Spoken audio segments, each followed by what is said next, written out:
This is a Fangirls Going Rogue priority transmission. All team, give it everything you got! It's time to fangirl flail with Fangirls Going Rogue. Count me in. I don't think there's anything more important in the Star Wars universe than the fans. News, discussion, and commentary from the female point of view. You call this a diplomatic solution? No, I call it aggressive negotiations. With your hosts, Teresa Delgado, Tricia Barr, and Sarah Woloski. Boy, am I glad to hear your voice. Strap in, because this is where the fun begins. I like the sound of that.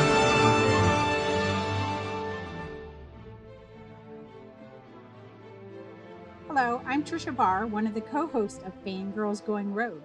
This week, Fangirls Going Rogue had the opportunity to participate in the Obi-Wan Kenobi press tour roundtable. It was a blast to join fellow Star Wars podcasters Dan Zehr of Coffee with Kenobi, James Byrne of Jedi News, Charlotte Errity and Caitlin Plesher of Skytalkers Podcast. You will hear questions from each participating podcast. First interview up is probably my favorite, Ewan McGregor, the man behind Obi-Wan Kenobi, who offers insights on the vision of the director Deborah Chow and his work as executive producer on the Disney Plus show. Stay tuned for interviews with Deborah Chow and Moses Ingram, who plays the Inquisitor Reva, Kenobi's nemesis.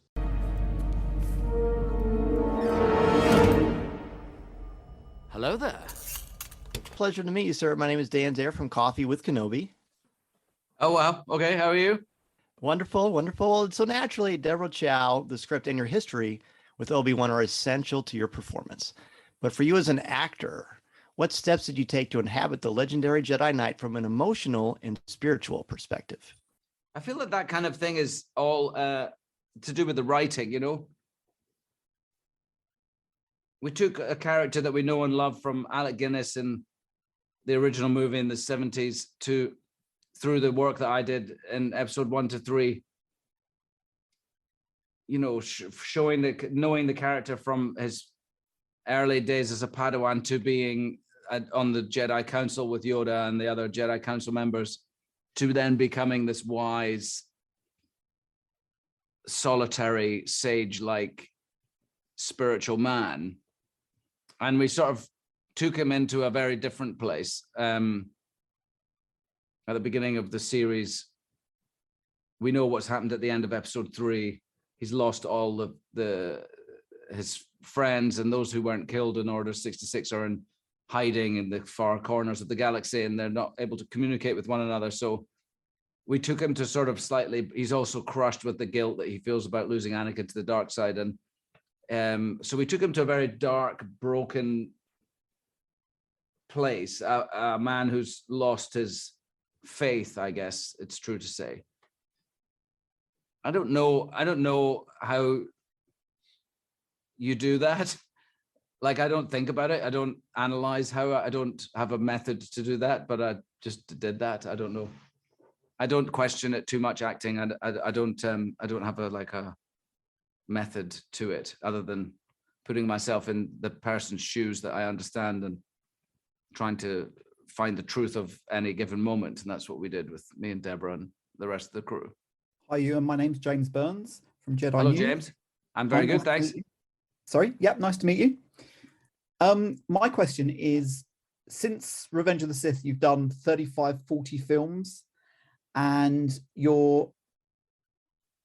why now? Why this particular moment to come back to this iconic character? I think it's a combination of lots of things. I don't think it would have happened had I not had a sense of the fondness that there is for the prequels with the generation of people we made them for, you know, the people who were young people when they came out. The noise that we had, the sort of feedback that we had when they came out was that they weren't not liked. And that's because we could only really hear the critics. There was no social media. There wasn't the same sort of avenue for hearing the voice of the audience, and also the audience were children. So, but lately in the last 5 years or so, I've started having a real sense of the fondness that there is for the prequels from the people we made them for. And that's felt really, really good. And I also could, at the same time, could feel this huge desire for there to, as there were spin-off movies being made about Han Solo and other characters, I could feel that there was a real desire to have an Obi-Wan Kenobi spin-off, whatever it be, a movie or in this case, a TV series. So I think the combination of those two things happening at the same time lead us to be where we are right now. Hi, Ewan. My name is Plesher from Skytalkers Podcast. Firstly, as someone from the prequel generation, thank you so much. We're so excited to see Obi-Wan back again. Oh, cool. Great. Good. Thank you. My first question was, you just spoke about how Obi-Wan is a broken man at the start of the show and has lost his faith and is at his lowest point. At the point when we meet him in the show, what does Obi-Wan believe in? Does he still have hope for the future? I think it's difficult to say exactly. And in a way, you'll have to be the judge of that. Because for me, playing him, I felt different things about it at different times. The one thing I can tell you is that he has one responsibility left to his old life as a Jedi, and that is looking over Luke Skywalker. And that you could argue that's because he feels like Luke Skywalker would need to be trained. If he shows signs of the Force, if he's Force sensitive, then he should train him to be a Jedi. But at the same time, at least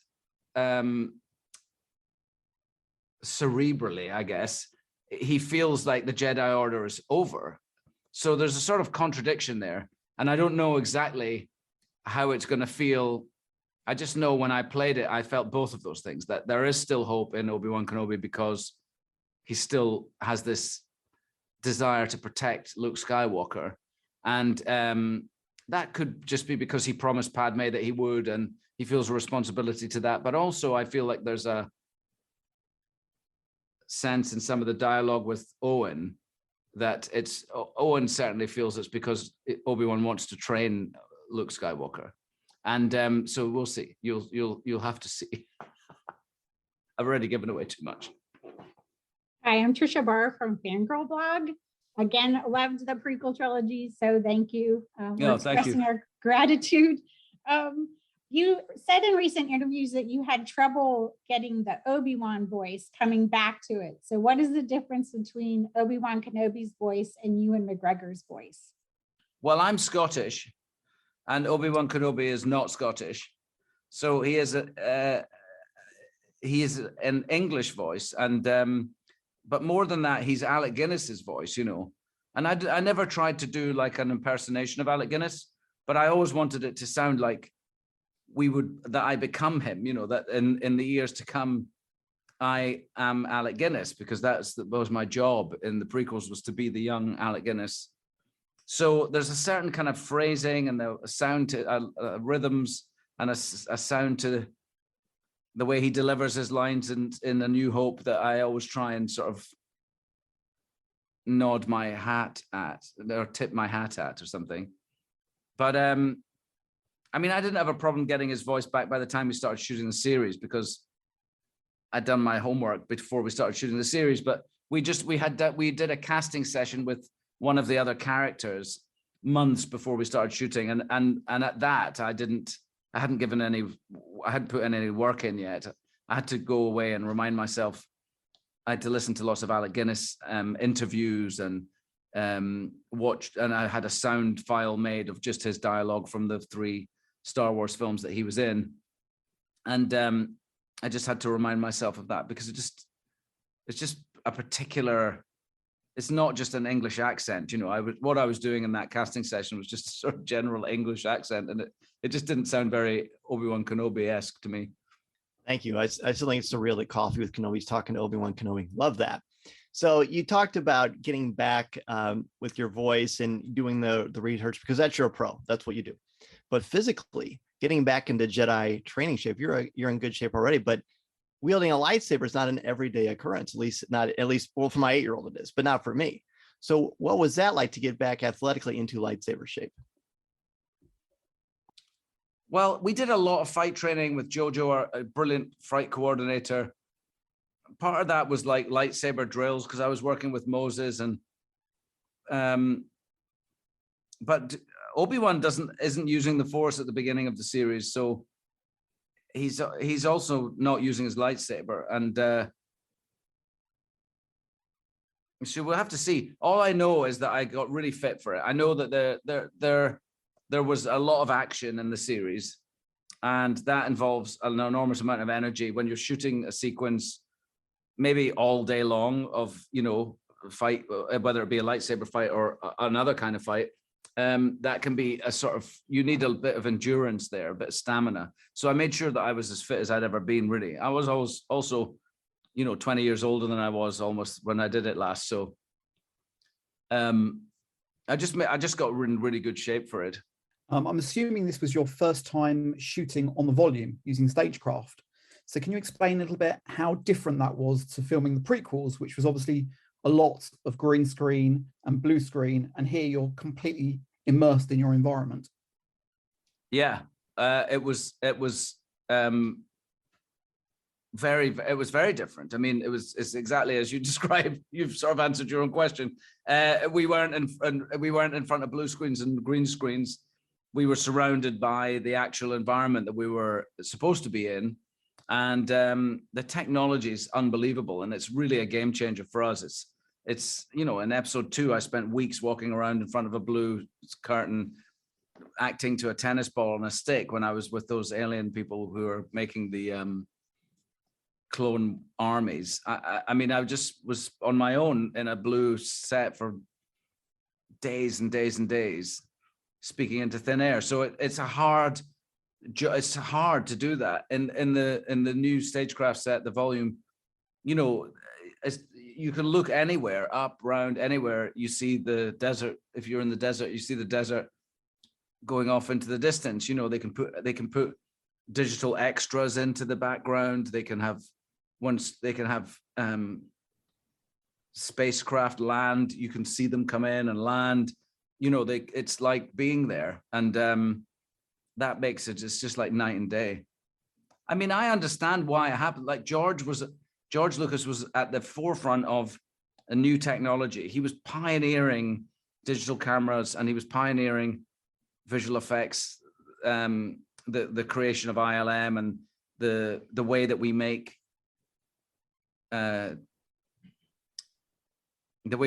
visual effects nowadays was at the forefront. He was at the forefront of that then. And so, of course, as somebody who is doing that work, he's going to want to exercise that technology as much as he can. And that was his right to do so. And it also gave the prequels their look. And, he was able to sort of world build in a way, the only way that we could then. And, but for us, that meant more and more blue screen and less and less sets. And it's just unfortunate for the actors because it's not an easy way to work, but I get it totally. Hi, Ewan. I'm Charlotte Errity from Skytalkers. Hi. Hi. I wanted to ask you, what was it like working with Deborah Chow and seeing her vision for Star Wars, and how does that compare to working with George Lucas? Well, you don't compare right. Directors. I wouldn't. I mean, they're so different from one another anyway. Every director you work with on a new piece of work is a totally unique experience. And directors' work is so much about personality and taste and the artistry of the director is very, very difficult to put your finger on. So you don't really compare them. George, like I said, George was working as a director, but he produced the series, he created the world that we worked in, and he was at the forefront of ILM and digital cameras and the creation of his Dolby sound. I mean, he was doing an enormous of many things. And also he was our director for those first 3 films, and he he made the films he wanted to make. He took them in a different direction from the original movies of the 70s because he felt like he wanted to make them in a different way, tell slightly different story. And then with this, Deborah came on board and she worked so well with the writers, but she took the writing in all different directions. So we really honed in on the story that we wanted to tell. But she's a brilliant director on set. You could see that the crew work really like raised to their A game for her. And she's a very quiet, powerful director. She's very good with the actors. She was very good, with younger actors. She was amazing in terms of getting performances out of them. And she worked really well with all the heads of department. And there's a lot of people involved, and the planning that goes into shooting something on the volume. You can't just, the volume has to be like loaded. Every background has to be loaded onto that. It takes a long time. You can't just, switch it around like a flick of a switch. So the planning that had to go into what we shot on the volume, what we shot on location, what was going to, was really intricate. And she did an amazing job at that. And we finished on the day we were supposed to finish. There was we never shot on the weekends. We finished work at a reasonable hour. It was really a proficient job all around. But mainly, I would say that her strength is that she has her vision, and her vision goes through every episode of this. And I'd be happy to work with her again on anything. Obviously, we saw Obi-Wan in films, but this story is told in a television series. What's the advantage of doing this story in that format? I think it lends itself to the sort of episodic nature, although we are telling us one narrative. Like it's not episodic in the way The Mandalorian is a bit more, each episode is a little bit more standalone in The Mandalorian, although there is a driving story from the first to the last episode. Ours is like I feel like it's like a long movie, which is broken into the episodes in the appropriate places. To me, it felt like we made a long movie. That's all. It just didn't feel any different to me. We certainly, this new technology I haven't worked on before anyway, so it's not like I've got anything to compare it to. But it felt to me like we approached it as a movie, like one story, and we shot it that way. And the technology helped us to do that. But I think it's very satisfying to have longer. It's nice to have, 6 hours to tell this story as opposed to, an hour and 20 minutes. Clearly, Star Wars is not something new for you as an actor, but there are a lot of new actors in this, a lot of new members of the crew that have not worked on Star Wars before. But you have a new role, that is an executive producer. What was that like in bringing that to the table for this production? I was just involved from the very beginning. I came at it because Disney asked me to come in, because I was always asked at the end of all my interviews whether I would, like for years, would I make a sequel to Trainspotting, and would I ever play Obi-Wan Kenobi again? It was like guaranteed the last two questions of any interview. When the publicist comes in and says, that's enough, you have to wrap up, last question, that would be my last two questions. And so I just started answering honestly. And I felt the sort of, like I'm saying, the warmth of the people who loved the sequels. And I just started thinking there must be this story that would sit between episode 3 and 4, a good story in there. And so they called me in, and I'm starting to think I've told you this already. Did I? Okay. So Disney they called me in and they said, look, we keep reading that you say you'd play this role again. Do you mean it?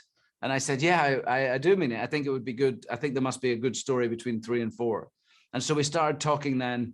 It was with Kiri, who was working at Lucasfilm at the time. And we started talking about what it could be. And that the Star Wars world was so big, and that it expanded into all these different directions, that it could be any kind of story. It could be a small character-driven story. And all I had in my head at the time is to have a broken Obi-Wan Kenobi, like a man who's living in a bleak life. Like, he's lost his faith, he's lost his best friend, he's lost all his everyone he knew and loved is gone, either in hiding or dead. And that he's trying, and he's not able to live as a Jedi anymore. He can't. So I just thought that was an interesting place to start. And that's where we started talking about it. And then it went through lots of iterations. It was a movie. Stephen Daldry was going to direct it at one point, and we did some work, Stephen and I, and we met in New York for a weekend with a writer and a producer and some people from Lucas World, and we sort of brainstormed ideas for 2 days over one weekend, and it was just interesting to talk about different storylines, potential storylines, and how I felt about them as the person who was going to play them, and sort of talking about Obi-Wan from the inside, if you like. And then it went to Deborah's hands, and because Stephen had a conflict he had another franchise he was directing, and our dates suddenly, because of delays or whatever, anyway, he couldn't do it in the end. And Deborah had directed a couple of episodes of The Mandalorian, and Kathleen Kennedy really liked her, and I met her and I really liked her, and it was just brilliant. From then on, she took over. She did amazing work with the writers.